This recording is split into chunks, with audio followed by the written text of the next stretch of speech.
Well, I need to replace the transmission pan on the Nova because I ran something over on the road and dented it real bad, but gonna do a health inspection, I guess, on the Snoopaloop transmission.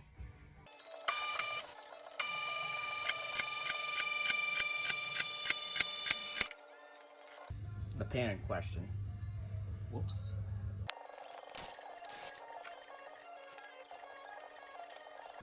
That right there, ladies and gentlemen, is what your 4L60 pan should look like.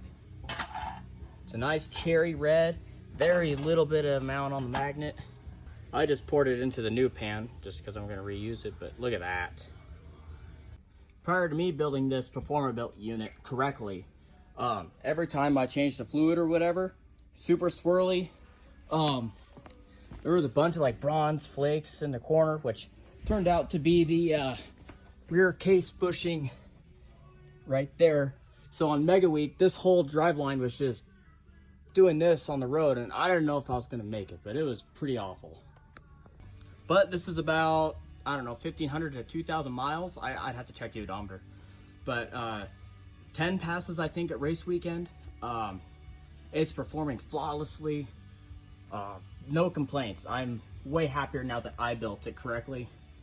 I went through so many Performa-Builts that it just got tiring.